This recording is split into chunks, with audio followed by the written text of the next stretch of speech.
할렐루야. 저희 사부 예배 나오신 우리 모든 성도님들을 진심으로 환영하고 축복합니다. 이 시간 하나님의 사랑을 생각하면서 찬양하기 원하는데요. 내가 어떤 상황에서든지 주님만을 바라보고 나아가면 주님께서 나를 도와주시고 함께해 주심을 깨닫는 시간이 되길 소망합니다. 찬양하겠습니다.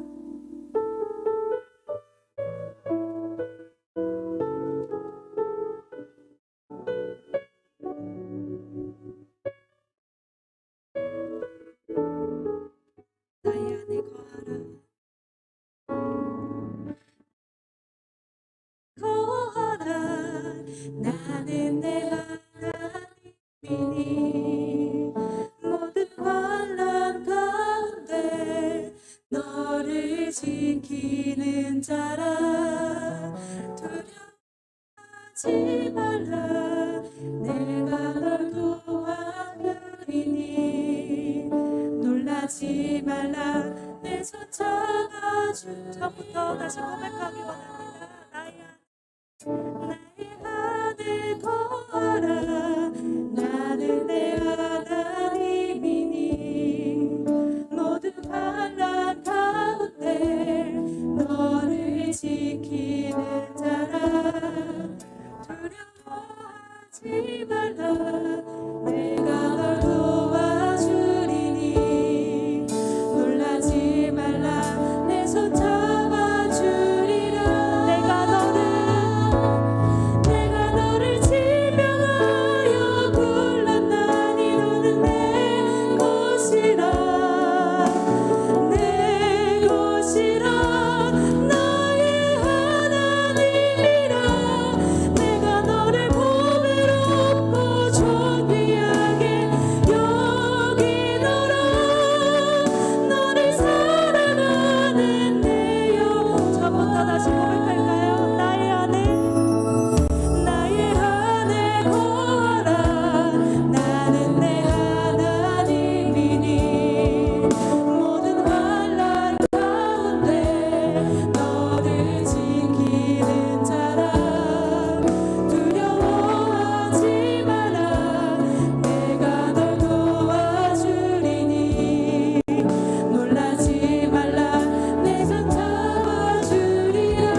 이 시간 괜찮으신 분들은 자리에 일어나서 나를 사랑하시는 주님을 신나게 찬양하기 원합니다. 눈부신 햇살 눈부신 햇살 저 하늘 넘어 내게 주어진 주님의 사랑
다가와 그 사랑의 열매로 내 맘 주님의 사랑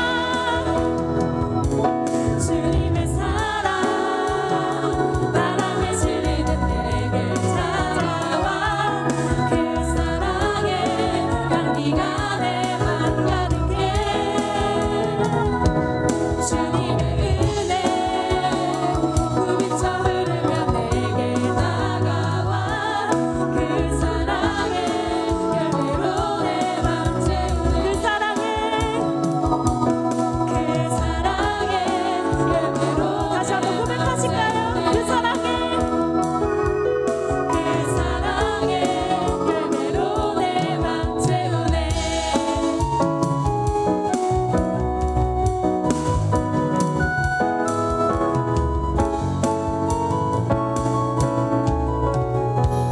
자, 하나님께 영광의 박수 올려드리겠습니다.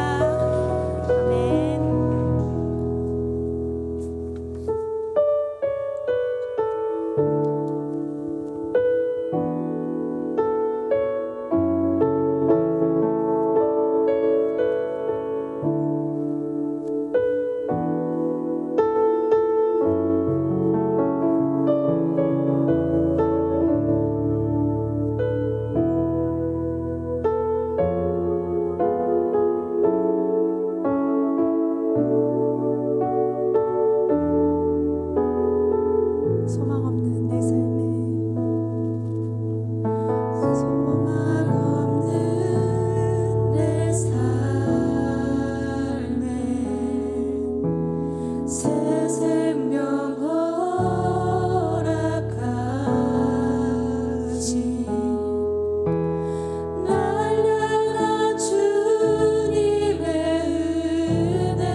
말씀으로 삼을 수 있게 해주시니 진심으로 감사드립니다. 이 시간 나의 생각과 모든 것을 내려놓고 그 말씀을 온전히 받아들여 주께로 돌아가는 시간이 되길 소망합니다. 이 시간 말씀을 전하시는 목사님에게 성령으로 인도하여 주셔서 하늘의 권세와 능력으로 더하여 주시고 그 말씀이 우리 삶 가운데 능력으로 나타나게 하여 주시옵소서. 이 시간 다 같이 목소리 높여서 기도하기 원합니다. 기도하시겠습니다.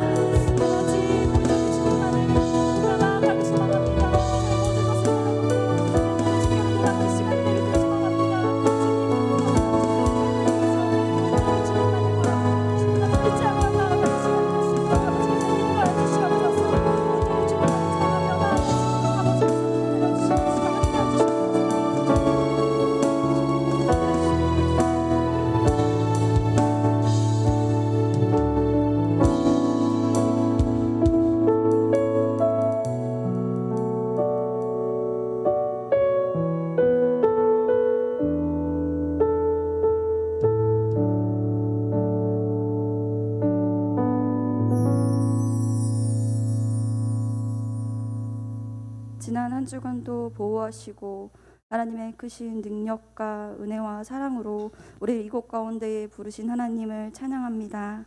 하나님, 이 시간 가운데에 오늘 우리가 하나님을 예배하고 하나님께 영광 돌며 나아가길 원하오니 주께서 말씀하여 주시옵소서.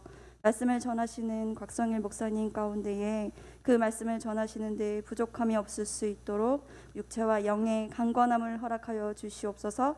또 말씀을 전하실 때에 좌로나 우로나 치우치지 아니하게 하시고 하나님의 그 사랑의 통로로만 온전히 사용받으실 수 있도록 이 예배를 붙잡아 주시옵소서. 지난 한 주간도 우리가 크고 작은 문제와 죄 가운데 주님의 얼굴을 구하지 못하고 주 앞에 나아가지 못한 죄들을 용서하여 주시옵소서. 그럼에도 불구하고 하나님의 완전하시고 크신 사랑으로 우리를 부르시고 찾으시는 하나님을 알기를 원합니다. 오늘 말라기 말씀을 통하여서 하나님의 그 완전하신 사랑을 알기를 원하오니 하나님, 그 말씀을 통하여서 우리 청년부가 하나님의 사랑을 간직한 자들이 되게 하시고 우리 지체 가운데에 어려움이 있고 힘든 자들이 있고 또 세상 가운데 나갈 때 하나님의 사랑을 서로 전하는 자들이 될 수 있도록 은혜를 허락하여 주시옵소서. 하나님, 이 시간 말씀을 듣습니다. 말씀을 듣는 우리에게 들을 길을 허락하여 주시옵시고 그 말씀을 가슴에 새기게 하시고 청년의 때에 하나님을 알기를 원하오니 주님 말씀하여 주시옵소서. 주의 종이 듣겠나이다. 함께하여 주시길 원하오며 예수님 이름으로 기도드립니다.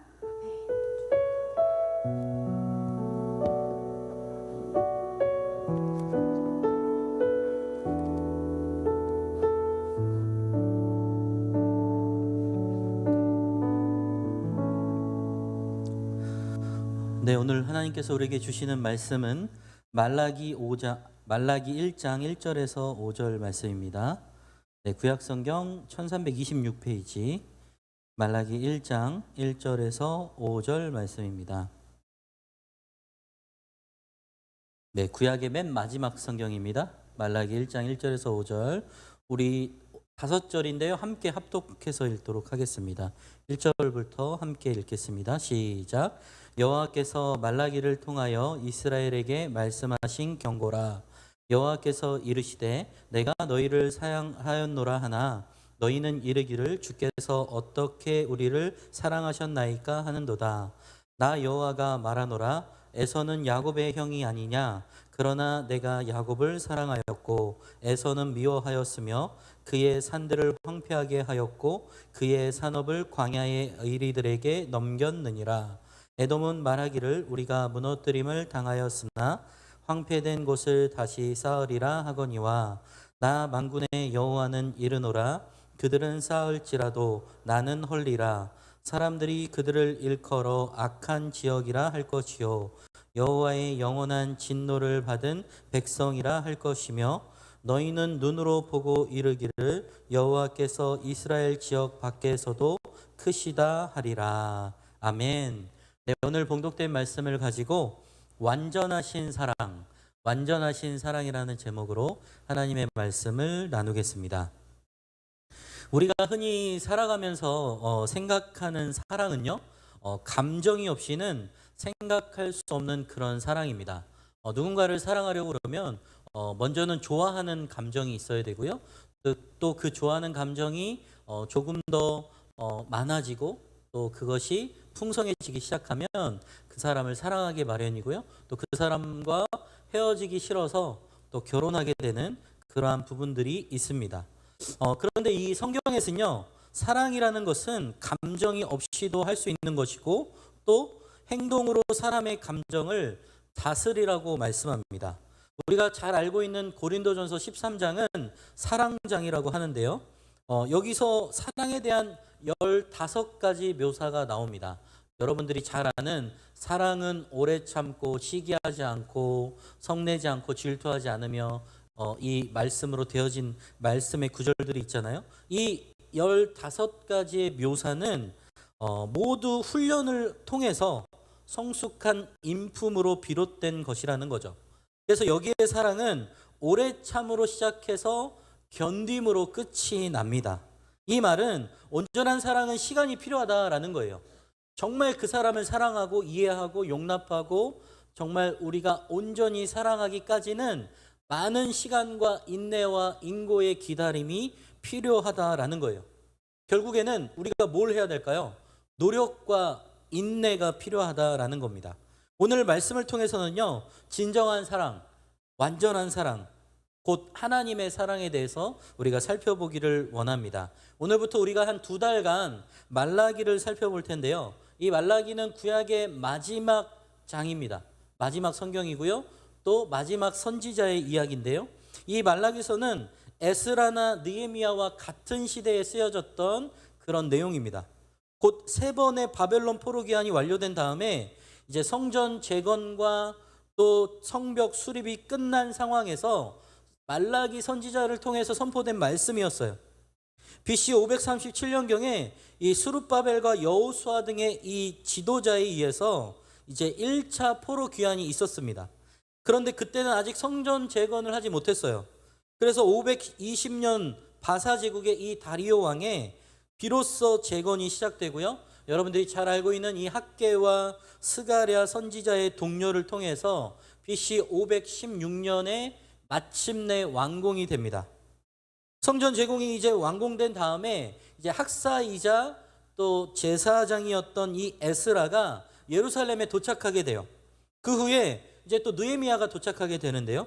이 말라기는 에스라와 느헤미야가 예루살렘에 도착하기 직전, 아니 혹은 그들이 하나님의 사역을 진행하고 있을 때 활동했던 것으로 우리가 추정할 수 있습니다.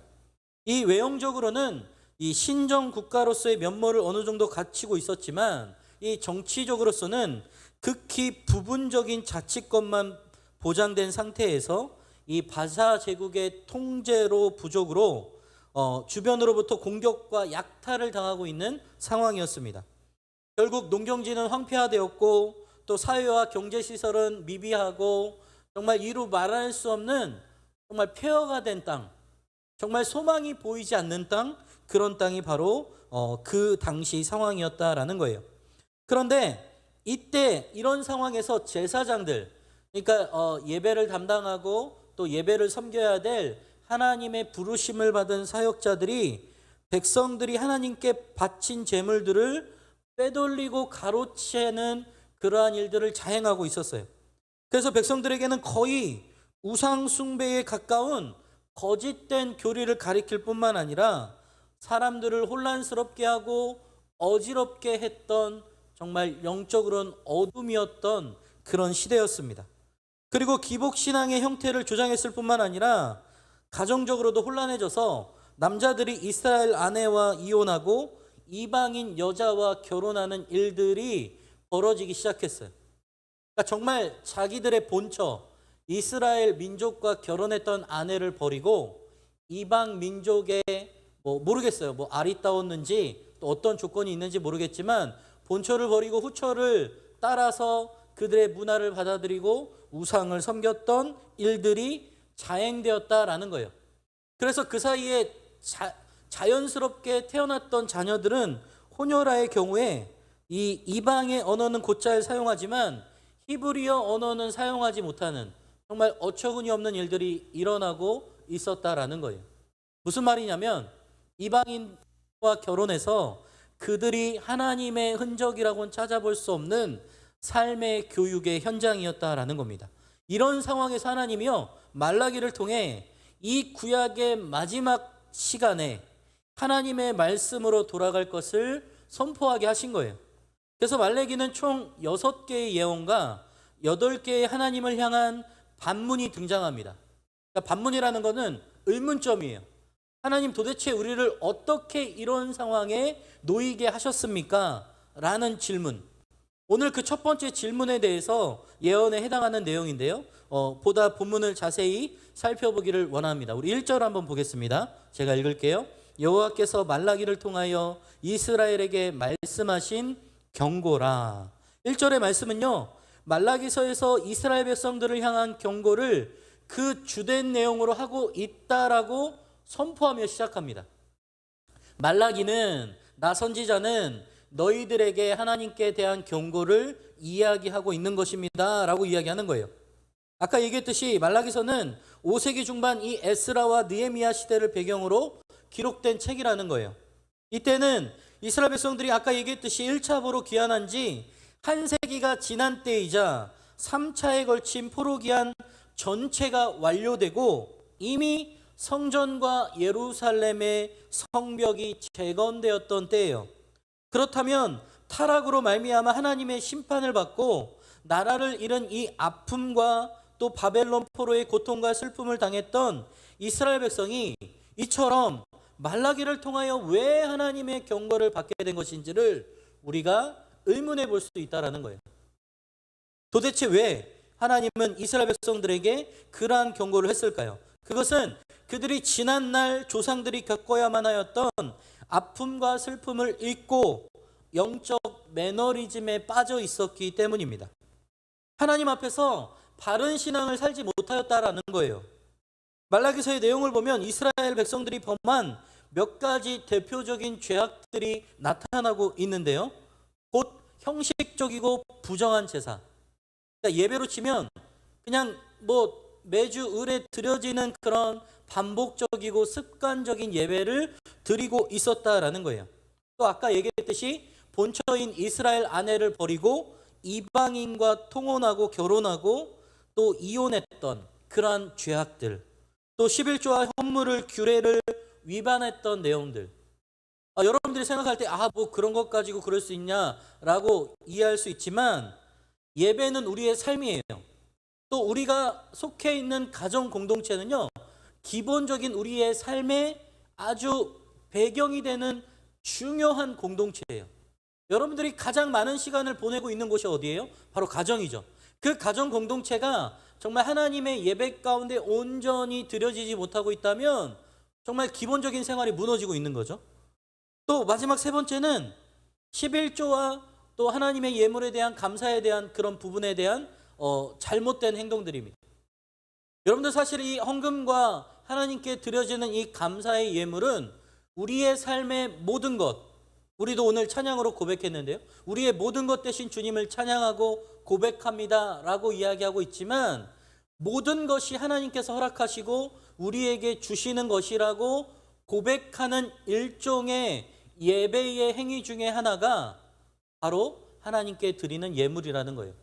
지금 여러분들에게 헌금을 무조건 해야 된다라고 어떤 강요나 무언가를 여러분들 교육하려고 제가 이 말씀을 드리는 게 아니라 우리의 삶에 있어서 기본적인 것들에 대해 하나님을 인정하고 그분께 감사하고 그분이 또 우리의 삶을 책임져 주실 것이라는 믿음을 가지고 살아가는 것이 바로 신앙인 그리스도인의 기본적인 삶이기 때문이에요.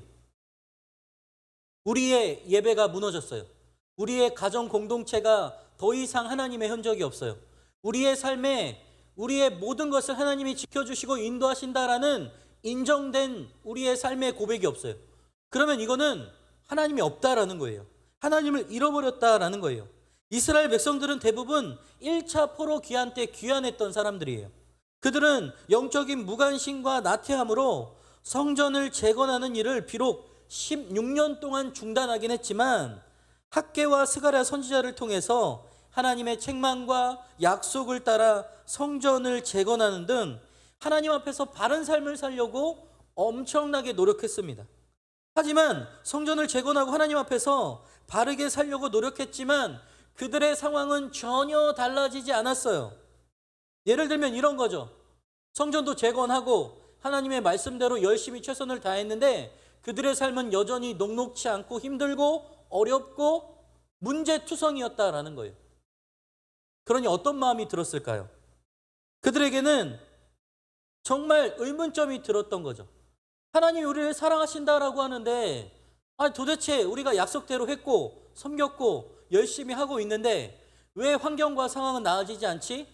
마치 하나님이 우리를 사랑하고 계시지 않는 건 아닐까? 라고 의문할 수 있었다라는 거죠.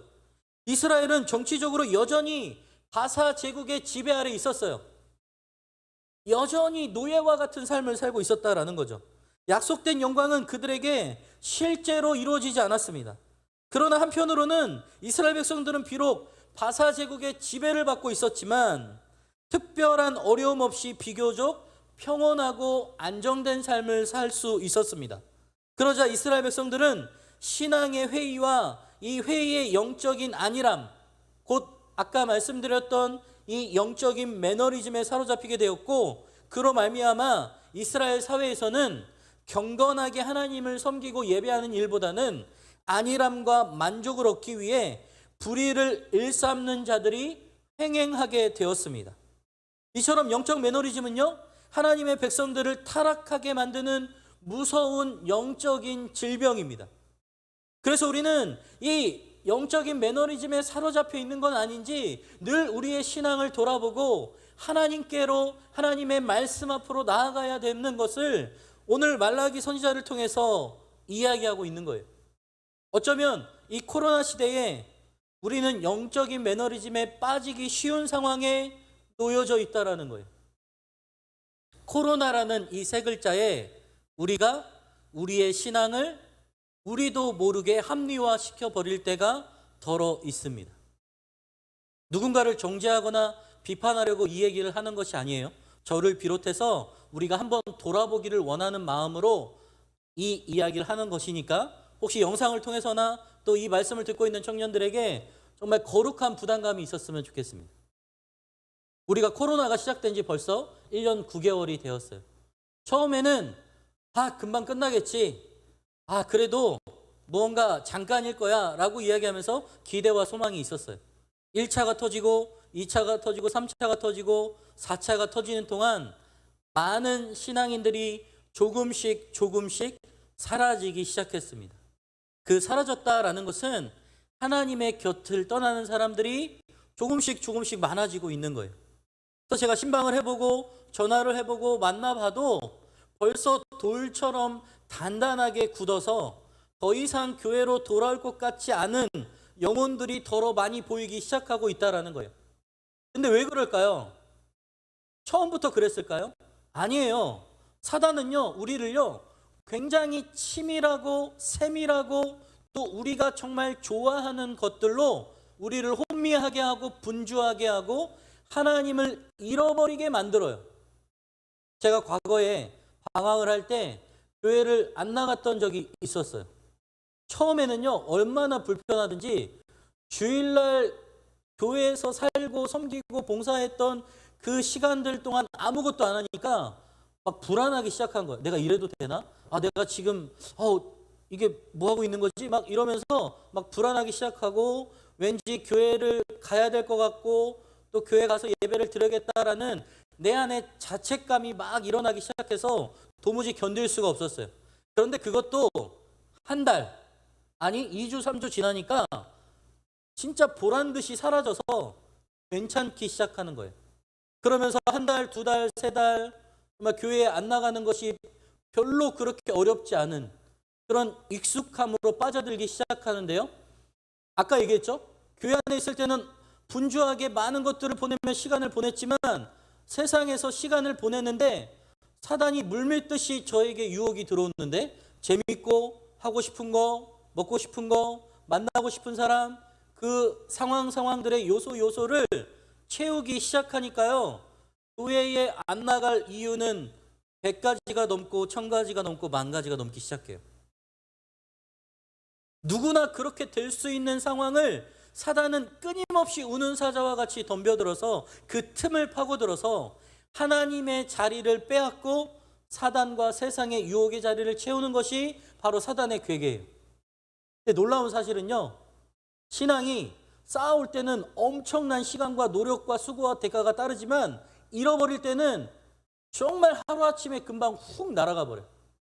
저도 모태신앙이었고 신앙 수생활을 잘한다라고 정말 자타가 공인했던 사람이었지만 방황하고 있었던 그 몇 달간, 한 6개월 정도 됐던 것 같아요. 그 시간 동안 신앙을 다 까먹어 버렸어요. 제가 누구보다 지금 코로나로 인해서 교회에 나오지 않는 사람들의 마음을 충분히 이해해요. 그런데 여러분, 놓치지 말아야 될 게, 우리 안에 마치 이것이 괜찮다라고 여기는 사단이 우리를 통해 대변하고 있는 이 합리적인 우리의 잘못된 죄의 태도를 돌이켜야 된다라는 거예요. 예를 들면, 내가 지금 어떤 상황 때문에 나갈 수 없으니까, 지금 코로나니까 영상 예배를 드려야 하니까, 그렇다고 영상 예배를 정말 하나님 앞에 거룩하게 드리고 있는가? 돌아봤을 때 그렇지 않다라는 거죠. 하나님께서는 우리를 심판하시고자, 멸하시고자 경고를 주시는 것이 아니라 우리가 정말 하나님께로 돌아와 다시 예배를 회복하고 우리의 본질과 우리가 하나님의 것임을 인정하며 살아가는 그 기쁨의 삶을 회복하기를 원하신다라는 거예요. 그래서 끊임없이 기다리고 계세요. 끊임없이 우리를 공격하는 사단도 있지만 끊임없이 우리를 기다리시고 이해하시고 용납해 주시는 그 하나님의 사랑이 있었다라는 거예요. 이렇게 영적 매너리즘에 빠져 신앙적 열심을 잃어버린 이들, 아무런 진실성, 신실성도 찾아볼 수 없었던 요한계시록의 라오디아 교회를 통해 예수님께서 경고하신 말씀 우리는 잘 기억해야 돼요. 내가 이같이 미지근하여 뜨겁지도 아니하고 차지도 아니하니 내 입에서 너를 토하여 버리리라. 요한계시록 3장 16절 말씀이에요. 여러분들 이 라오디게아라는 터키의 지역을 가잖아요. 그러면 정말 실제로 온천수가 흐르고 있는데 뜨겁지도 않고 차갑지도 않은 정말 미지근한 물이 온천수로 막 흘러요. 자, 거기서 이제 말씀을 나누고 묵상을 하면서 느낀 게 뭐냐면 예수님께서는 두 주인을 섬길 수 없다라는 거예요. 뜨겁던지 차갑던지 분명하게 하나님을 온전히 섬기라고 말씀하는 거예요. 그런데 우리는 마치 세상 반 하나님 반 걸쳐서 이럴 때는 세상에 마음을 뺏기고 이럴 때는 또 하나님께 와서 이러고, 그게 아니라 온전히 하나님만 바라보라고 분명히 말씀하고 있는 거예요. 지금 우리는 말라기를 통해서 하나님의 경고가 과거의 영적 매너리즘에 빠졌던 교회를 향한 경고가 오늘 우리 가운데 하시는 말씀임을 기억하고 우리의 신앙을 돌아봤으면 좋겠습니다. 정말 우리가 예배를 하나님을 기대하고 사모하는 마음으로 나오고 있는지, 오늘 이 예배를 통해서 일주일도 하나님이 주시는 말씀을 붙잡고 살아가려고 노력하고 있는지, 아니면 여전히 세상과 또 세상의 그 수많은 문제들에 사로잡혀서 하나님이 아닌 다른 것에 우리가 주인을 빼앗기고 있지는 않은지 바라기는 오늘 말씀을 통해 회복하고 주께로 돌아가는 여러분들 모두가 되시기를 주님의 이름으로 축원합니다. 다음으로 우리 2절 말씀을 보겠습니다. 여호와께서 이르시되 내가 너희를 사랑하였노라 하나 너희는 이르기를 주께서 어떻게 우리를 사랑하셨나이까 하는도다. 나 여호와가 말하노라 에서는 야곱의 형이 아니냐 그러나 내가 야곱을 사랑하였고. 이 말라기의 전체 내용은 한마디로 하나님의 말씀으로 돌아가자라는 내용이에요. 그 근거에 대해서 말라기 이렇게 말씀해요. 하나님의 말씀의 선포는 징계나 심판이 아니라 사랑에 근거하고 있다라는 겁니다. 그 말씀은 사랑하기 때문에 이스라엘 백성들에게 말씀으로 돌아가라고 말씀하고 있는 거예요. 그렇다면 하나님이 우리에게 무엇을 하라 혹은 무엇을 하지 말라고 하시는 이유가 우리를 사랑하시기 때문이라는 이 말씀을 여러분들이 동의하세요? 정말 하나님이 사랑하시기 때문에 우리를 나무라기도 하시고 또 혼내시기도 하는 거지 라는 것을 여러분들이 이해를 하십니까? 예를 들면 우리 부모님은요, 나를 사랑하기 때문에 나에게 항상 공부해라, 차 조심해라, 또 오늘 또 사람들 만나는 데 있어서 빨리 잘 마무리하고 일찍 들어와라.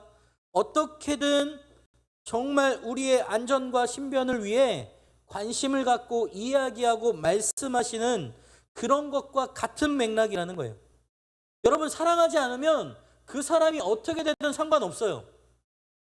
여러분들, 지나가는 사람이 어떻게 되든 정말 관심이 없는 것처럼 우리와 관련되어 있지 않고 사랑하지 않으면 관심이 없다라는 거죠. 그러나 사랑하면 당연히 잘 되는 길을 가르쳐 줄 것이고, 혹 잘못된 길을 가지 못하더라도 사랑하는 만큼이나 더 적극적으로 가르치려고 할 거예요. 지금은 여러분들이 피부로 확 와닿지는 않겠지만, 여러분들이 결혼을 하고 자녀를 낳고 부모가 되어보면 분명히 이 말이 여러분들이 기억이 날 거예요. 저도 결혼하고 아이를 낳고 정말 뼈저리게 깨달았어요. 저희 어머니가 한 말, 과거에 어른들이 한 말, 너도 부모가 되어서 자녀를 낳아봐야 부모의 마음을 알 수 있다. 이 말이 그때는 언제 결혼하고 언제 자녀를 낳고 막 이랬는데, 어느덧 저도 결혼을 하고 자녀를 낳고 부모가 되어가고 아이들이 자라는 모습을 또 옆에서 지켜보고 서포트하는 이 부모의 삶을 살아가기 시작하니까, 그동안 우리 부모님이 나를 어떻게 기르셨고 또 어떻게 사랑하셨고 또 어떻게 양육하셨는지 굳이 일일이 말하지 않아도 느낄 수 있는 거예요. 왜냐하면 상황과 깊이와 또 그 환경만 다를 뿐 거의 온전히 사랑을 쏟아야 하고 섬겨야 하는 그 과정은 어느 것과 다르지 않기 때문입니다. 그래서 그렇게 여러분들이 느끼기에는 잔소리 같은 말을 하시는 거예요. 공부 좀 해라. 방 좀 치워라. 뭐 좀 해라. 뭐 좀 해라. 근데 그때는 왜 그렇게 싫은지, 알았어 엄마 할게. 알았어 아빠 할게. 제발 좀 그만 좀 해. 그만 좀 해. 그만 좀 해. 이렇게 말하는 게 우리의 모습이잖아요. 근데 여러분, 정말 웃긴 게 뭔지 아세요? 우리가 그 부모의 그 역할로 가잖아요. 똑같이 그러는 거예요. 근데 그게 정말 잔소리가 아니라 너무 사랑해서 내 자녀가 잘못된 길로 가지 않고 올바른 길로 가기 원하는 그 사랑의 마음 때문에 어떻게든 바른 길로 인도하고 싶은 게 바로 부모의 마음이라는 거예요. 정말 분명한 사실은 하나님은 우리를 사랑하기 때문에 우리에게 어떠한 말도, 어떠한 경고도, 어떠한 상황과 아픔이 있다 하더라도 하나님께로 돌아오게 하시는 그 하나님의 일들이 지금도 진행되어져 가고 있다라는 거예요. 2절에 여호와의 말씀에 대한 이스라엘 백성들의 첫 번째 질문이 뭐예요? 반문이 뭐예요? 그 반문은 주께서 어떻게 우리를 사랑하셨나이까? 라는 질문이에요. 이 말은 표현 그대로 어떻게에 대한 질문이 아니라, 아니 하나님 사랑한다고 말씀은 하시는데 전혀 증거가 없어요 라는 항변에 가까운 거예요. 그러니까 예를 들면 이제 이성 간의 사랑을 생각할 때, 자기야 나 사랑해? 나 사랑해? 그러면 저 별 좀 따다 줘. 못 따다 줘. 어떻게 따다 줘? 나 사랑 안 하네. 약간 이런 느낌인 거예요. 사랑하면 모두 해줘 라고 하는 이런 느낌인 거예요. 그러니까 그만큼 이스라엘 백성들의 상황과 환경이 여전히 변함이 없는데 하나님은 우리에게 왜 변화된 삶을 허락하지 않냐라고 질문하고 있는 거예요. 이런 말인 거죠. 하나님, 우리의 삶은 피폐하고 여전히 어렵고 고통스러운 문제가 많은데 어째서 우리를 사랑하신다라고 말하는 걸까요? 도무지 이해가 안 돼요 라고 이야기하는 거예요. 현재의 상황이 바뀌는 것이 없고 고통스러우면 우리의 삶에서도 이러한 질문을 할 수 있어요. 이스라엘 백성들이 이렇게 반문했던 이유는 무엇일까요? 말라기는 3번의 바벨론 포로 귀환이 완료되고 성전 재건과 성벽 수립이 끝난 상황에서 선포된 말씀이라고 말씀드렸어요. 당시 이스라엘은 주변으로부터 끊임없는 공격과 약탈을 당했고 농경지는 황폐하고 가뭄과 병충해마저 심해서 포로로 귀환한 사람들은 정말 비참한 삶을 그대로 살고 있었어요. 그처럼 열악한 형편에 처하다 보니 도무지 하나님의 사랑을 믿을 수가 없었던 거예요. 우리도 이처럼 우리 형편과 하나님의 사랑을 비례적인 것으로 생각하는 이 기복적인 신앙을 갖고 있지 않은지를 생각해 봐야 돼요. 하나님 믿으면 만사형통, 하나님 믿으면 재물과 부와 땅이 넘쳐나고 아무런 문제가 없고 정말 늘 좋은 일만 일어나는 그런 기복적인 신앙을 버려야 된다라는 거예요. 여러분도 한번 상식적으로 생각해 보세요.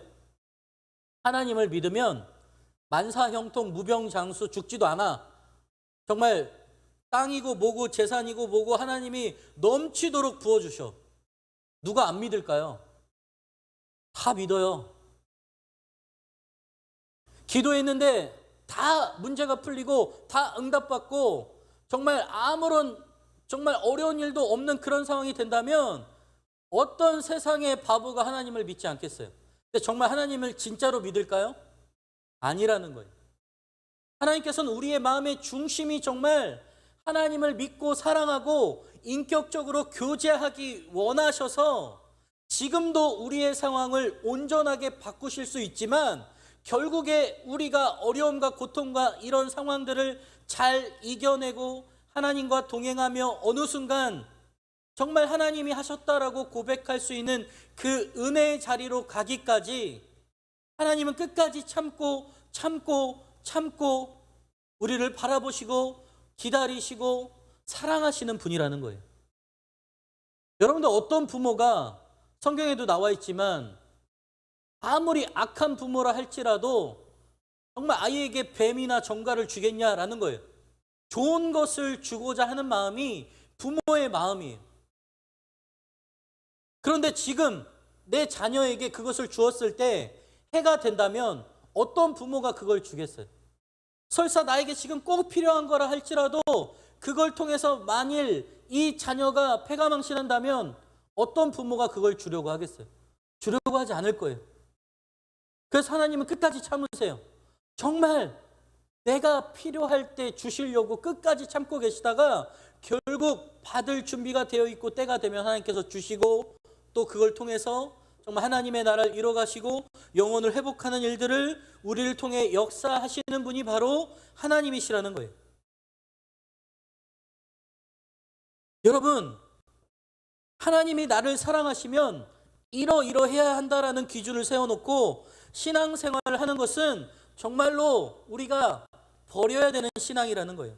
하지만 때때로 어려운 형편을 허락하시는 것도 사실은 하나님이 우리를 사랑하시는 것이라는 것을 꼭 기억해야 합니다. 우리 3절 말씀을 보겠습니다.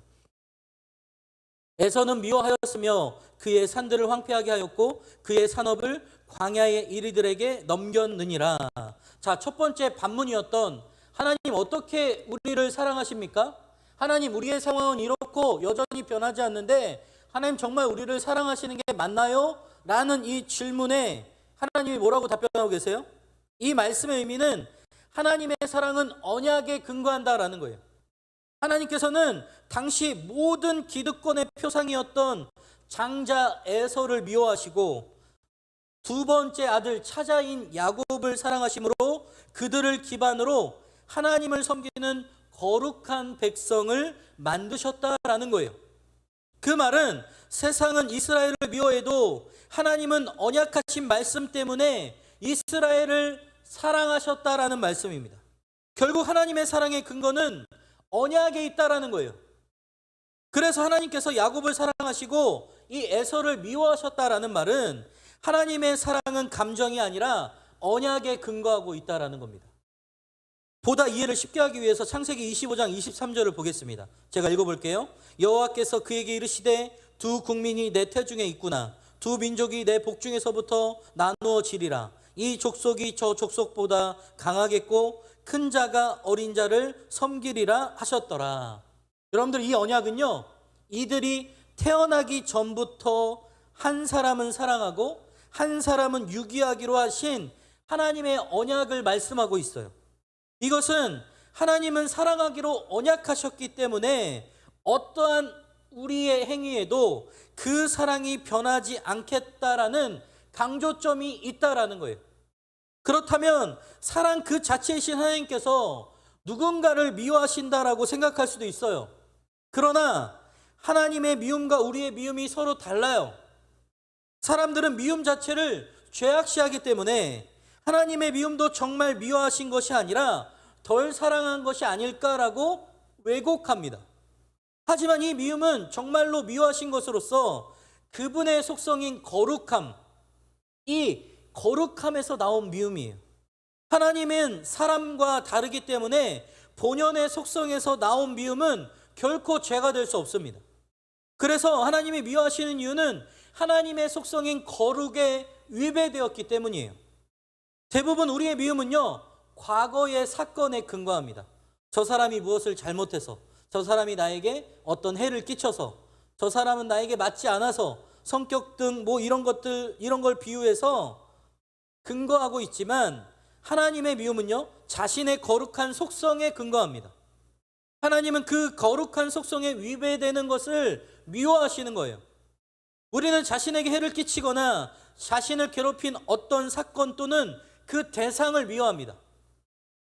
하지만 하나님은 자신의 신적인 속성인 이 거룩에 위배되는 것을 미워하신다라는 거예요. 그래서 우리는 자신에게 그런 거룩함에 위배되는 것을 찾아내어야 합니다. 그래서 우리는 내 속에 있는 하나님이 기뻐하시는 것이 아니라 내가 기뻐하는 것을 찾아야 돼요. 나의 기쁨은 물론 나의 생각과 말과 행동, 또 욕구 등 거룩함에 위배되는 것은 어떤 것이든 하나님의 미움의 대상이 될 수 있다는 것을 우리는 기억해야 됩니다. 우리에게는 분명 하나님의 속성에 위배되는 것들이 있어요. 그런데 그럼에도 불구하고 하나님은 우리에게 언약하신 예수 그리스도로 말미암아 우리를 구원하시고 영원한 기업을 상속하시겠다라는 언약을 베풀어 주셨습니다. 이 언약 때문에 하나님의 사랑은 결코 변할 수가 없어요. 우리가 어떤 큰 죄를 지어도 하나님은 하나님의 언약으로 인해 여전히 우리를 사랑하고 계시다라는 거예요. 그러므로 우리는 우리가 죄를 회개하며 돌이키려고 노력해야 된다라는 거예요. 여기서 분명히 우리가 알아야 될 것은 회개하고 돌이키는 것이 하나님이 우리를 사랑하시기 위한 전제 조건이 아니라는 거예요. 우리가 회개하고 우리가 돌이켜서 그래야 하나님이 우리를 사랑하시는 게 아니라는 거예요. 하나님이 이미 우리를 사랑하시고자 약속하셨고 언약을 베푸셨기 때문에 우리가 어떠한 상황이든 하나님의 사랑은 변하지 않는다라는 거예요. 우리 삶 속에서도 힘겨운 일을 만나면 어떻게 하나님이 날 사랑하시느냐라고 질문할 수 있어요. 하지만 하나님의 사랑은 삶의 개선이 아니라 언약으로 출발하는 거예요. 요한복음 3장 16절은 우리를 사랑하시고 영생을 주신다는 말씀입니다. 하나님이 세상을 이처럼 사랑하사 독생자를 주셨으니 이는 그를 믿는 자마다 멸망하지 않고 영생을 얻게 하려 하심이라. 로마서 8장 1절 말씀은요, 우리에게 결코 정죄함이 없다라고 말씀해요. 그러므로 이제 그리스도 예수 안에 있는 자에게 결코 정죄함이 없나니. 야고보서 1장 5절은 기도하면 응답해 주신다는 말씀입니다.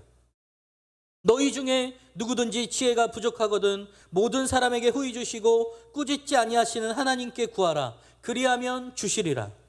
요한계시록 1장 7절 말씀은 예수님이 다시 오신다라는 약속의 말씀이에요. 볼지어다 그가 구름 타고 오시리라.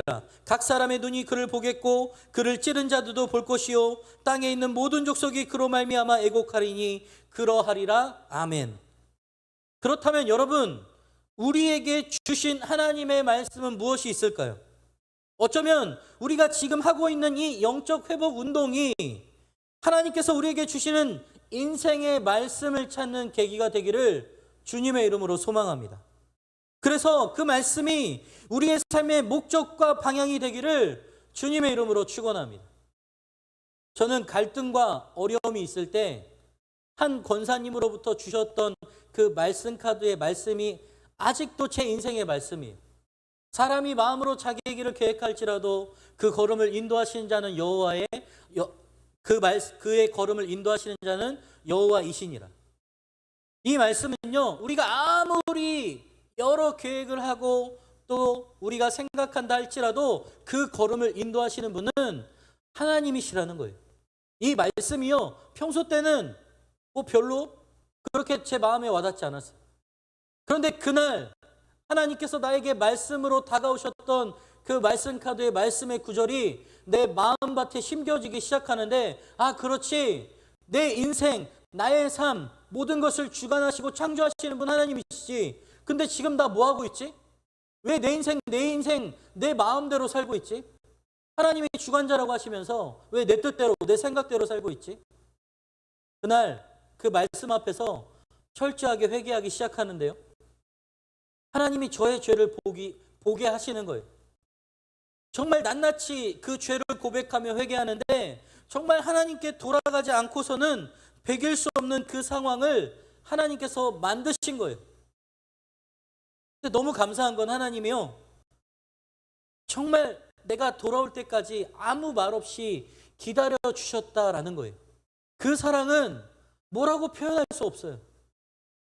저는 여러분들이 이 영적 회복 운동을 정말 여러분들의 것으로 받아들이고 열심히 성경을 읽고 또 쓰고 또 매일 예배에 나오고 기도하는 시간 가운데 하나님의 음성과 하나님의 인생의 말씀을 찾기를 원합니다.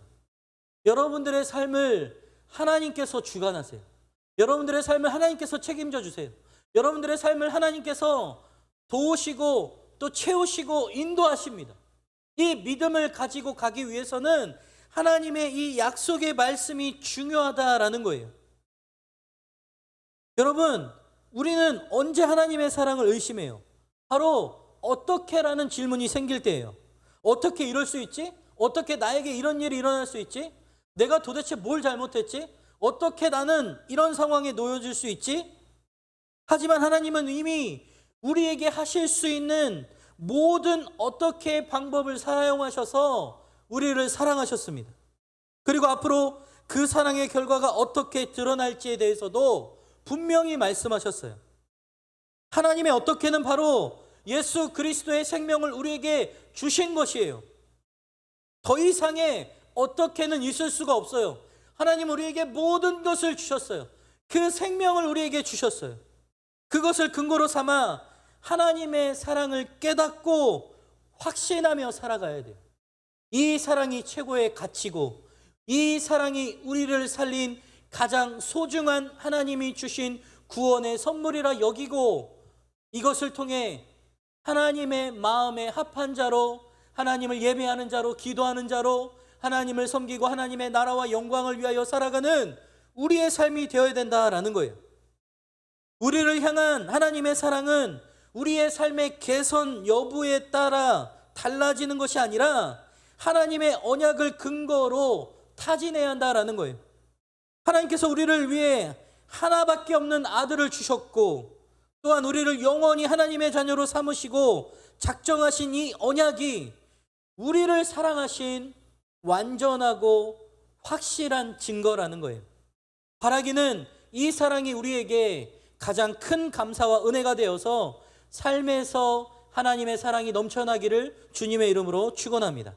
우리 마지막으로 4절 5절을 한번 보도록 하겠습니다. 우리 함께 읽어볼게요. 4절 5절입니다. 시작. 에돔은 말하기를 우리가 무너뜨림을 당하였으나 황폐된 곳을 다시 쌓으리라 하거니와 나 만군의 여호와는 이르노라. 그들은 쌓을지라도 나는 헐리라. 사람들이 그들을 일컬어 악한 지역이라 할 것이요 여호와의 영원한 진노를 받은 백성이라 할 것이며 너희는 눈으로 보고 이르기를 이스라엘 지역 밖에서도 크시다 하리라. 아멘. 4절을 보면요, 멸망한 에돔이 그들의 회복을 위해 스스로 노력할 것이지만 그것이 허무한 것이 될 것임을 하나님께서 선언하시는 말씀입니다. 하나님은요, 타락한 선민 이스라엘과 그 형제의 나라인 에돔을 심판하여 멸하시고 훗날 이스라엘은 다시 회복시켜 주셨어요. 이러한 이스라엘의 회복은 그들의 노력과는 아무런 상관이 없는 일이었어요. 이스라엘은 그들의 회복을 위하여 아무런 일도 하지 않았어요. 하려고 한다 해도 그것을 시도조차 할 수도 없는 상황이었습니다. 그런 상황에서 하나님은 바사왕 고레스를 사용하셔서 이스라엘을 회복시켜 주셨습니다. 그러나 하나님은 이스라엘을 사랑하여 회복시키시되 에돔은 미워하여 회복시키지 않으셨어요. 하나님은 에돔 땅은 황폐한 상태로 방치하게 하셨습니다. 그러자 에돔 사람은 황폐된 곳을 다시 쌓으리라고 스스로 자기들의 노력과 수고를 다하기 시작했습니다. 아마도 에돔 족속에 살아남은 자들은 에돔 왕국의 재건을 위해서 엄청난 노력을 했다라는 거죠. 그러나 하나님은 이들을 향해 말씀하십니다. 나 만군의 여호와가 이르노라. 그들은 싸울지라도 나는 너희를 헐리라. 에돔 왕국이 재건되는 것은 하나님의 뜻이 아니었다라는 거예요. 그러므로 에돔 사람들은 싸우려고 하였으나 하나님은 그들이 싸워도 다시 허물 것이다 라고 말씀하고 계셨다라는 겁니다. 여러분, 이것은 만물의 통치자요 주권자 하나님의 뜻을 거슬려 행하는 사람의 인위적인 계획과 도모가 얼마나 어리석고 허무한 결과를 낳는지를 분명하게 보여주고 있는 것입니다. 하나님은 그분의 뜻과 상관없이 혹은 그분의 뜻을 거슬러 무엇을 시도하고 이루고자 하는 자들의 행사를 조금도 용납하지 않으십니다. 세상의 모든 일들이 보여지기는 인간이 이룩하는 것 같고 인간의 수고를 통해 무언가 되어지는 것 같지만 사실은 전혀 그렇지 않다라는 거예요. 이는 인간의 수고와 노력에도 불구하고 이루어지지 않는 일들이 너무나도 많다라는 사실을 우리가 세상 가운데 볼 때 그것이 바로 하나님의 증거라는 거예요. 인간의 노력과 수고는 결실을 맺기 위해서는 반드시 하나님의 뜻과 부합되고 하나님이 허락하시는 것이어야 합니다. 세상의 모든 일은 절대 주권자 하나님의 뜻과 섭리에 따라 그 결과가 나타나기 때문이에요. 애국과 바벨론의 이스라엘의 구원에서 볼 수 있는 것처럼 경우에 따라 어떤 일은 인간의 노력과 수고와 상관없이 이루어지는 일들이 너무나도 많습니다. 그러나 이스라엘이 죄를 범하고 회개하지 않고 스스로의 힘과 노력과 외부의 힘을 빌려 자기의 안전을 추구하려고 했을 때 하나님은 그분의 뜻과 부합되지 않은 그의 행사를 허무하게 돌리시고 이스라엘을 궁극적으로 남북 왕조 공의 파멸의 심판을 이루실 수밖에 없었다라는 거예요. 여러분들 보세요. 예수님께서 어리석은 부자의 비유를 하셨습니다. 한 부자가 있었는데요. 이 부자는 농사를 지어서 정말 많은 수확을 거뒀어요.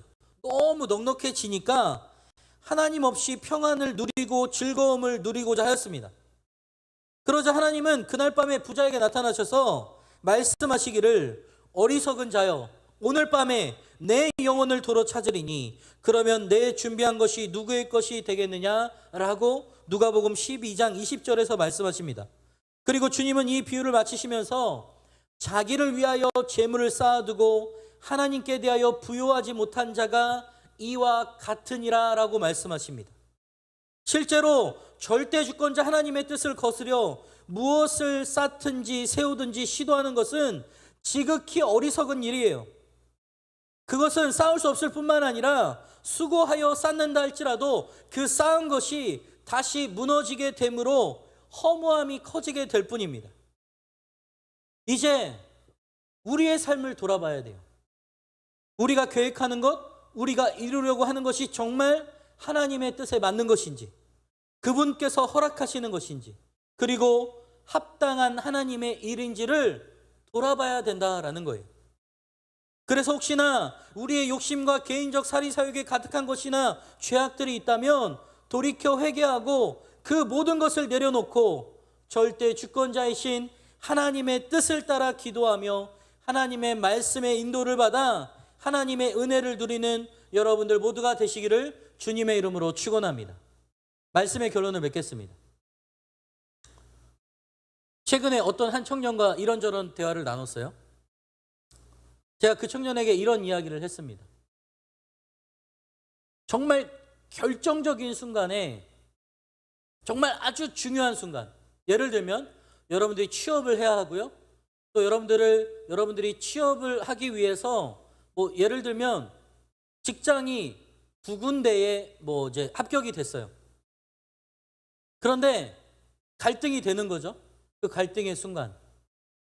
또 여러분들에 있어서 인생의 선택의 순간. 그 순간에 아주 중요한 순간에 여러분들에게 정말 필요한 것은 무엇일까요?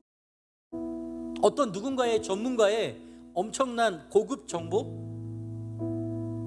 지금 부동산, 주식, 비트코인 난리인데 정말 나도 소액으로 어떻게든 무언가 좀 대박을 치르려고 하는 그런 어떤 정보, 무언가를 잘 쌓아서 정말 보란 듯이 남들에게 성공해 보여지려고 하는 그런 어떤 무언가를 얻고자 하는 것,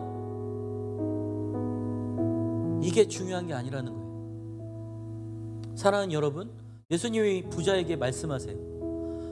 너가 그렇게 많이 쌓은 것, 내가 오늘 네 영혼을 도로 데려가면 그게 무슨 소용이 있겠니?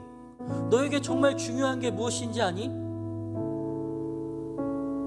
나는 이미 너에게 다 주었어. 내 아들 예수 그리스도 독생자 예수를 내어주어 너를 살렸어. 그 생명은 예수님의 목숨값이야. 근데 너는 지금 어딜 보고 있니? 어디에 사로잡혀 있니? 어디에 집중되어져 있니? 지금의 상황과 환경? 지금의 어려움? 아니, 지금은 비록 힘들고 어려울지라도 분명히 너의 끝과 결말은 내가 책임져주고 승리할 거야. 하나님은 분명히 말씀하셨어요. 예수 그리스도를 우리에게 주시고 생명을 주신 이후에 볼지어다 내가 세상 끝날까지 너희와 함께 하리라.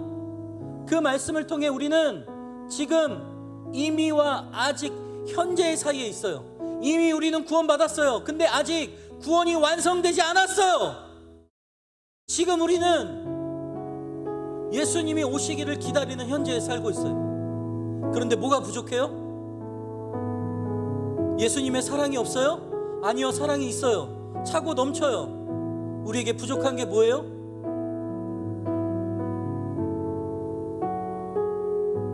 사랑하는 여러분, 이 시간 우리가 정말 돌아봤으면 좋겠습니다. 하나님은 여전히 우리를 사랑하고 계세요. 우리가 잘못하고 우리가 죄가 많아도 우리가 어떤 상황에 있어도 하나님은 여전히 사랑하고 계시고 여전히 우리를 포기하지 않고 계시고 우리를 바라보고 계세요. 너무 안타까우신 거예요. 말라기 선지자를 통해서 여전히 현실에 휩싸여 고통받고 있는 그 자녀들을 보며 안타까워하고 계신 거예요. 지금 조금 힘든 거, 조금 어려운 거, 아니, 너는 내가 예수 그리스도의 생명을 내어줄 만큼 가장 소중한 존재야. 너는 그런 존재야. 왜 힘들어하고 어려워하고 낭망하고 세상과 벗하며 하나님의 흔적은 없는 것처럼 살아가고 있니? 다시 돌아와라. 내가 너를 회복시키리라. 사랑하는 여러분, 9월 한 달간 제가 선포했던 이 영적 회복 운동은 나 스스로의 부르짖음이자 결단이자 선포였고 여러분들을 향한 간곡한 호소였어요. 정말 하나님을 바라보고 회복하는 시간이 되기를 주님의 이름으로 축원합니다. 정말 우리의 인생을 책임져 주시고 우리의 인생을 붙드시고 인도하시는 분은 하나님밖에 없습니다. 우리의 인생의 결정적인 순간에 하나님을 바라보고 기도하지 않으면 세상은 우리를 세상이 원하는 그 방향으로 질질질 끌고 가요. 돈이 있어야 하고 능력이 있어야 하고 스펙이 있어야 하고 우리에게 내어놓으라고 요구만 하지만 하나님의 사랑은 달라요. 하나님은 우리의 부족함을 채워주세요. 바울이 고백했던 것처럼 약할 때 강함이라고 이야기하는 것처럼 우리가 약할수록 하나님은 더 일하세요. 아니 어쩌면 우리는요 우리 현재 상황 가운데 하나님이 일하시기도 전에 우리가 먼저 움직이는 상황이 되는 것이 있을 수도 있다라는 거예요. 지금 하나님은 여러분들을 너무 사랑하시고 여러분들과 인격적으로 교제하기를 원하세요. 오늘 말라기 선지자를 통해 경고하신다라는 이 경고의 말씀은 우리를 심판하고 때리고 너 왜 그랬니 나무라려고 하시는 게 아니에요. 절대 그런 게 아니에요. 부모님이 끝까지 우리를 사랑하시는 것처럼 여전히 우리를 사랑하셔서 내 아들아 내 딸아 다시 돌아와 나와 함께 예배하자, 기도하자, 교제하자. 내가 주는 것은 세상이 주는 것과 같지 아니하니 하나님이 주는 참된 평안과 은혜를 누리기를 원한다라고 지금도 말씀하고 계신 것입니다. 사랑하는 여러분, 방황의 끝에 다시 주님께로 돌아오시기를 주님의 이름으로 축원합니다. 그 하나님과 만나 하나님이 주시는 말씀을 붙잡고 우리의 인생이 하나님의 것이라고 고백하며 우리가 받은 사랑 믿지 않는 자들에게 나누어주고 하나님의 나라와 영광을 위해 살아가는 여러분들의 복되고 축복된 삶 되시기를 주님의 이름으로 축원합니다. 사람이 마음으로 자기의 길을 계획할지라도 그 걸음을 인도하시는 자는 여호와이시니라. 잠언 16장 9절 말씀입니다. 우리를 사랑하신 하나님의 사랑은 조금도 부족함이 없는 완전하신 사랑입니다. 이 시간 함께 그 사랑을 고백하고 찬양하는 시간 갖기를 원하는데요, 오늘 정말 결단하며 찬양하고 기도하면 좋겠습니다. 우리가 정말 우리의 마음 가운데 있던 우리의 죄악들을 내려놓고 여전히 변하지 않는 현실이고 여전히 어려운 상황이지만 그러나 여전히 하나님이 우리를 사랑하시고 인도하시는 것처럼 그 하나님의 사랑을 붙잡고 나아가겠습니다. 그러한 마음으로 찬양하고 고백하며 나아가겠습니다. 주의 보좌로 나아갈 때에 함께 찬양합니다.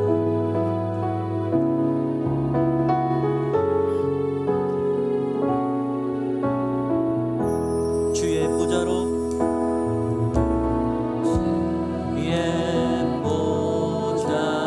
나아갈 때에 어떻게 나가야 할까? 나를 구원한 나의 십자가 그것을 믿으며 가네. 주의 보좌로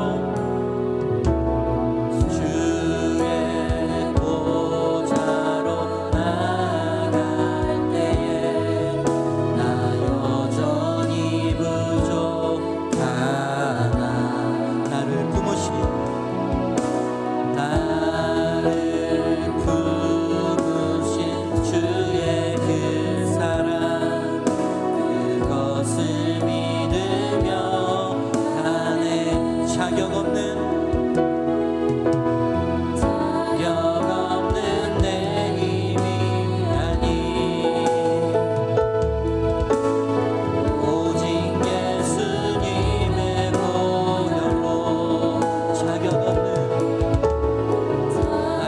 없는 내 힘이 아니 오직 예수님의 보혈로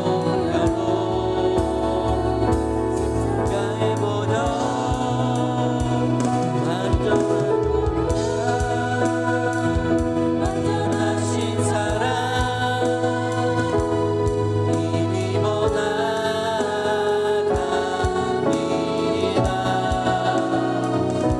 십자가의 보혈 완전하신 사랑 힘입어 예배하. 십자가의 보혈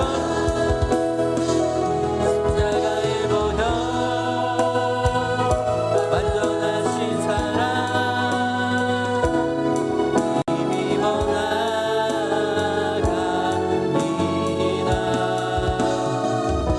십자가의 보혈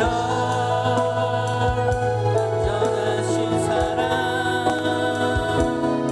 힘입어 예배하. 한 번 더요. 십자가의 보혈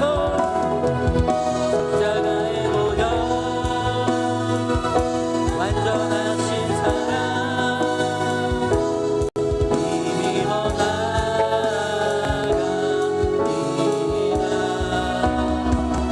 십자가의 보혈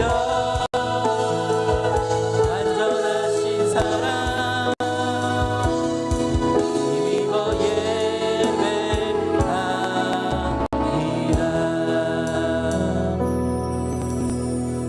사랑하는 여러분, 이 시간 함께 기도하면 좋겠습니다.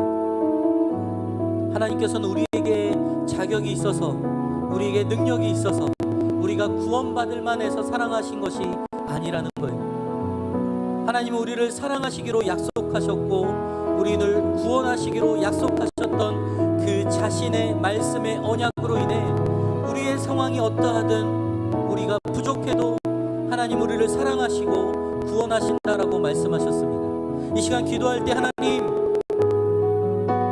그 완전하신 하나님의 사랑에 대해 다시 한번 우리가 그 사랑을 회복해 하여 주옵소서. 무엇보다 이 사랑이 우리의 인생의 가장 최고의 가치가 되게 하여 주시고, 이 사랑이 그 다른 어떤 것과 바꿀 수 없는 최고의 가치가 되게 하여 주옵소서. 완전하신 하나님의 사랑을 고백하며 주님 이름 부르며 나가겠습니다. 주여,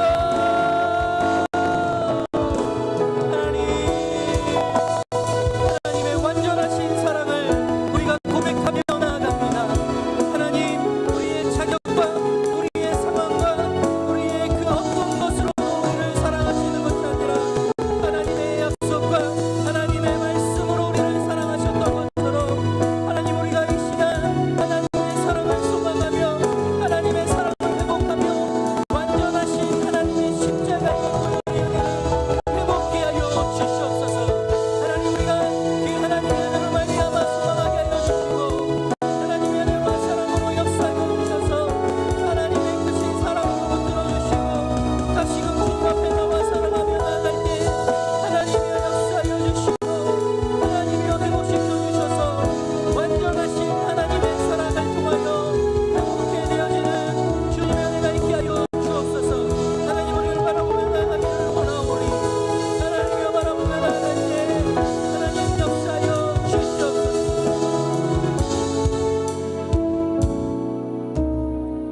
이 시간 한 가지 더 기도하기 원하는 것은요, 하나님이 아닌 다른 것에 사로잡혀 있던 우리의 모든 시선과 시각들을 내려놓게 하여 주옵소서. 오직 하나님의 말씀을 바라보게 하시고 하나님을 바라보며 하나님의 그 완전하신 사랑으로 다시 말씀의 회복을 허락하여 주옵소서. 9월 한 달간 영적 회복 운동을 통하여 예배가 회복되게 하여 주시고 기도가 회복되게 하여 주시고 말씀이 회복되게 하여 주셔서 하나님을 온전히 바라보게 하여 주옵소서. 주님 이름 부르며 기도하겠습니다. 주여, 하나님, 우리에게 하나님의 회복의 은혜를 허락하여 주옵소서. 하나님의 말씀을 통하여 하나님의 은혜를 통하여 하나님의 역사와 하나님의 은혜와 하나님의 놀라운 하나님의 사랑을 바라보며 나가기를 원합니다. 하나님, 우리가 죄인 삼았던 모든 것들 이 시간 내려놓게 하여 주시고 하나님의 은혜와 소망을 바라보며 하나님의 뜻을 바라보며 하나님의 은혜와 소망으로 나가는 주님의 사람들 되게 하여 주옵소서. 하나님이여, 하나님이여, 우리에게 다시고 하나님의 말씀의 은혜의 회복이 있게 하여 주시고 기도와 예배와 말씀이 회복되어 주님을 온전히 바라보며 살아가는 아버지, 우리 안에 영적인 회복이 있게 하여 주시옵소서.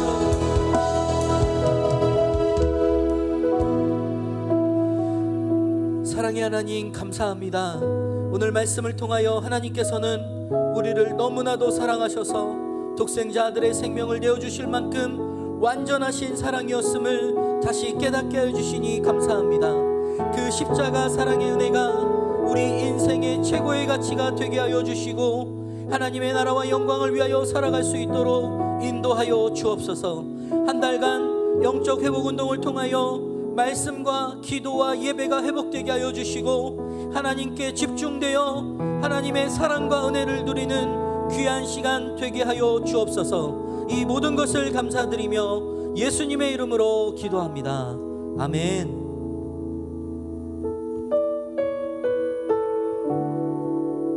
이 시간 찬양하시면서 준비하신 예물 드리도록 하겠습니다.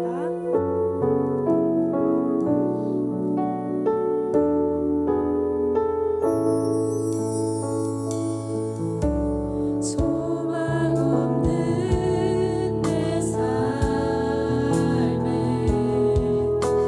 새 생명 허락하신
감사합니다. 오늘도 주님 앞에 나와 예배하며 또 기쁨으로 드려지는 이 예물을 기뻐 받아 주옵소서.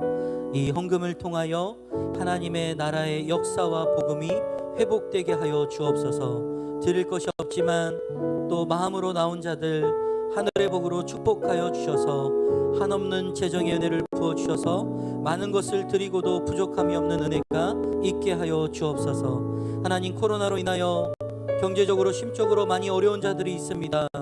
하나님의 위로와 평안을 주시고 회복의 은혜를 주시옵소서. 오늘 주신 말씀처럼 독생자 아들을 내어 주실 만큼 우리에게 베푸신 하나님의 사랑은 완전하신 사랑이요 오직 하나님의 은혜임을 알고 감사를 놓치지 않는 우리의 모든 삶이 되게 하여 주옵소서. 9월 한 달간 영적인 회복이 있게 하여 주시고 하나님께 돌아와 말씀의 은혜를 누리는 우리 모두가 되게 하여 주옵소서. 주님, 또 한 주간 세상 가운데 살아가야 합니다. 그러나 세상은 본받기 쉽고 따르기 쉬우나 하나님의 말씀은 어려워 지키기 힘들지라도 세상에서 성령의 충만함을 입어 주님의 십자가를 붙들고 승리하며 나아가는 믿음의 권속들 되게 하여 주옵소서. 지금은 우리 주 예수 그리스도의 은혜와 하나님 아버지의 극진하신 사랑하심과 성령 하나님의 위로 충만 교통하심이 그 아들 독생자 예수 그리스도를 내어주실 만큼 완전하신 사랑을 내 인생의 최고의 것으로 여기며 하나님의 나라와 영광을 위하여 삶을 살기로 작정한 온 성도들과 청년들과 교회 위에 민족과 열방 위에 이제로부터 영원까지 함께 있을지어다. 아멘.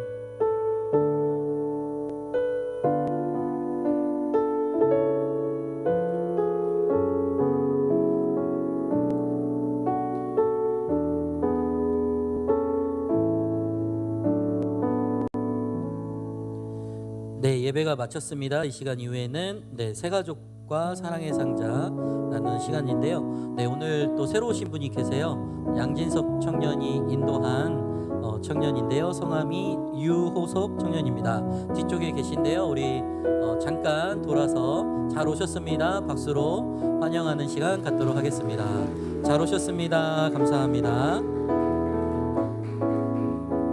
네, 새가족분은 잠시 예배 후에 저를 만나고 가시면 될 것 같고요. 네, 함께 해주시면 감사하겠습니다.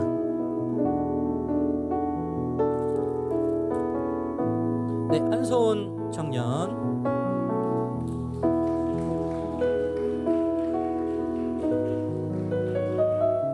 네, 다음에 이수진 청년.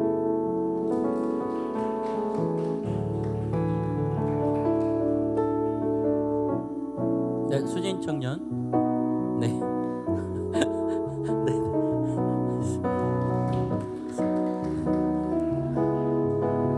네, 그리고 제가 지난주에 광고했던 컨설팅 관련해서 재능 기부 해주시기로 했던 집사님께서 다음 주 우리가 예배 끝나고 오후 4시에 컨설팅에 대한 좀 설명을 하시고 또 이제 이후의 상황들을 좀 설명하신다고 하니까요. 오늘까지 셀리더나 또 저에게 신청을 해주셔서 다음 주 오후 4시, 그러니까 주일 4시죠. 예배 끝나고 셀모임 끝난 다음에 4시에 이제 컨설팅 관련해서 이제 재능 기부 해주신다고 하니까요. 여러분들 기억하시고 오늘까지 내지는 주중에 또 관심 있으신 분들은 저에게 연락을 주셔서 신청하셔서 그 프로그램에 함께 참여해 주시면은 감사하겠습니다. 이 시간 이후에는 광고 시간인데요. 네, 나올 때 박수로 환영하겠습니다.